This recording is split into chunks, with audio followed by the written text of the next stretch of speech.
Assalamualaikum warahmatullahi wabarakatuh. Mahasiswa Universitas Terbuka tahun akademik 2021.1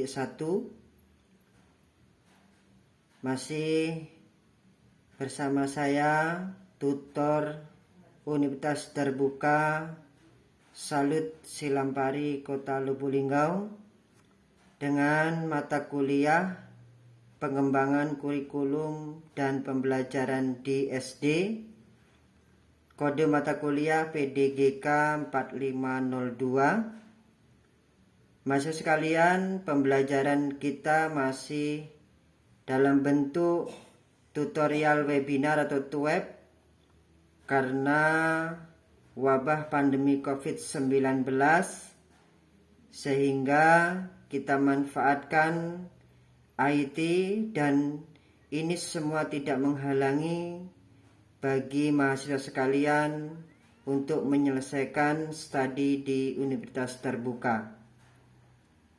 Sama-sama kita berdoa semoga wabah pandemi COVID-19 ini cepat berakhir, dan mari kita jaga protokol kesehatan di lingkungan kita masing-masing.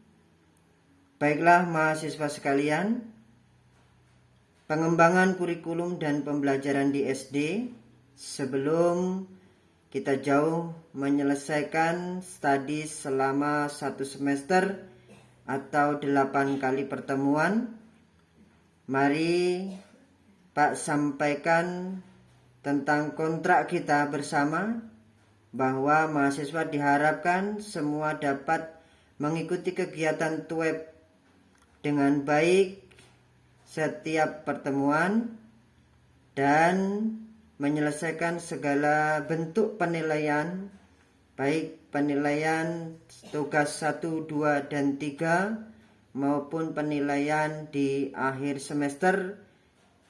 Maka nanti diharapkan pada mahasiswa di pertemuan ketiga, 4, dan 5 kita nanti ada tugas 1, 2, dan 3. Dan di akhir nanti mahasiswa sekalian akan mengikuti ujian akhir semester. Maka nilai dari kegiatan tutorial kita akan membantu nilai mahasiswa sekalian jika mahasiswa mendapatkan atau bisa menyelesaikan soal tugas akhir atau UAS itu mencapai 30%. Jadi kami harapkan mahasiswa untuk aktif mengikuti tutorial dan senantiasa untuk membaca dan mengkaji buku modul masing-masing serta menambah referensi yang lain. Baik, pengembangan kurikulum dan pembelajaran di SD ini sangat perlu untuk kita bahas dan pedomani serta kita pelajari bagi mahasiswa sekalian calon guru SD, bahwa kurikulum itu adalah wadah. Sebagaimana jika tidak ada standar atau wadah yang sama yang diberikan oleh pemerintah, maka di setiap daerah akan menentukan kebijakan pendidikannya masing-masing. Namun dengan adanya kurikulum, sehingga ada standar minimal yang diberikan oleh pemerintah, sehingga di daerah masing-masing bisa mencapai minimal dan bisa melaksanakannya dengan baik.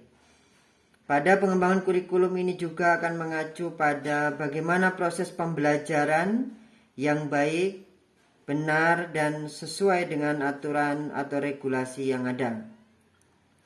Pengembangan kurikulum dan pembelajaran di SD sangat berperan penting dalam peran guru untuk mengelola pembelajaran.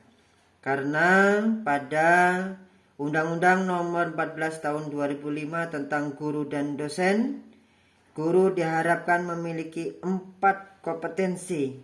Yang pertama, kompetensi pedagogik, kompetensi kepribadian, kompetensi sosial, dan profesional. Sehingga pengembangan kurikulum dalam pola pembelajaran menggunakan metode-metode yang telah diberikan oleh pemerintah atau mungkin dirujuk oleh pemerintah, membuat kita bisa memenuhi Undang-Undang Nomor 14 tersebut. Baik, mahasiswa sekalian dimanapun berada, nanti pada pembelajaran pengembangan kurikulum dan pembelajarannya di SD ini banyak kita akan bahas tahapan dan sejarah-sejarah kurikulum di Indonesia. Yang terkini mungkin kurikulum 2004 lebih dikenal dengan kurikulum KBK, yaitu penerapan kurikulum berbasis kompetensi yang kemudian dikembangkan oleh kurikulum menjadi kurikulum tingkat satuan pendidikan berdasarkan Peraturan Menteri Nomor 19 Tahun 2005 yang menyatakan bahwa penyusunan kurikulum merupakan tanggung jawab setiap satuan pendidikan. Dan sekarang kita sudah berada pada kurikulum K13. Maka para mahasiswa sekalian calon Bapak Ibu guru SD, dengan adanya mata kuliah ini nanti kita akan mengenal banyak jenis kurikulum dan apa saja pemenuhannya serta bagaimana perannya pada kegiatan pembelajaran. Baik Bapak Ibu mahasiswa dimanapun berada, kurikulum akan membentuk karakteristik masyarakat Indonesia pada masa depan. Sehingga kurikulum harus bisa menyesuaikan atau selalu direvisi untuk perbaikan, sehingga generasi kita pada masa yang akan datang itu akan tampil sempurna dan ideal sehingga dapat bersaing pada kemajuan zaman yang ada. Maka pendidikan harus dapat mengantisipasi keadaan. Yang pertama mungkin keadaan era globalisasi, keadaan era perkembangan iptek, dan keadaan era transportasi, komunikasi, serta informasi. Dan yang terkini adalah keadaan era perkembangan profesionalisme. Baik mahasiswa sekalian, mungkin kalau ada mau ditanyakan terlebih dahulu silakan. Kalau tidak ada, apa manfaat kurikulum sehingga harus berkembang pada masa yang akan datang? Pemanfaatan kurikulum ini dapat dilihat pada relevansinya. Kita lihat misalnya dalam pembelajaran elektronik yang hari ini mungkin kita lakukan. Kita memanfaatkan IT, kita memanfaatkan WiFi, kita memanfaatkan berbagai jenis sehingga komunikasi kita antara Bapak Ibu mahasiswa dimanapun berada dengan saya itu bisa berjalan dengan baik sehingga kegiatan pembelajaran perkuliahan berlaksana dengan baik. Yang mungkin bisa dilakukan adalah kita bisa memanfaatkan pembelajaran terbuka dan jarak jauh sehingga terbentuklah mungkin generasi-generasi milenial yang cerdas memanfaatkan ilmu pengetahuan dan kemajuan teknologi. Kita juga bisa dengan adanya perkembangan kurikulum maka akan mengacu pada pembelajaran kuantum sehingga kita tidak terpaku kepada salah satu sumber belajar. Maka kita akan diarahkan berbagai jenis sumber belajar secara heterogen.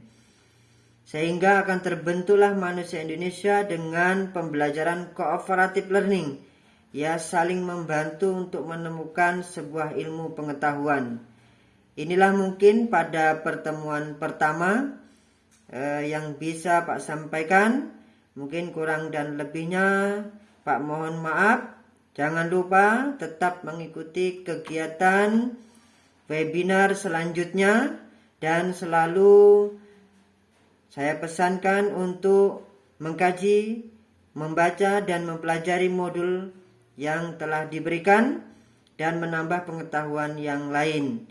Sehingga kegiatan perkuliahan untuk mata kuliah pengembangan kurikulum dan pembelajaran di SD di UT Salut Silampari Kota Lubuk Linggau, Bapak Ibu mahasiswa sekalian nanti akan lulus dengan nilai yang maksimal dan memiliki pengetahuan yang cakap dengan diberikannya pengetahuan pembelajaran untuk mata kuliah dengan kode PDGK 4502.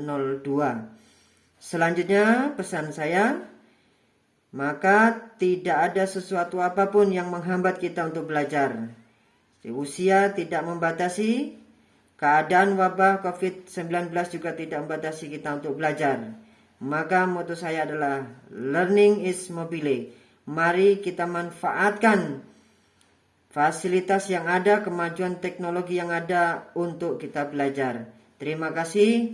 Wassalamualaikum warahmatullahi wabarakatuh.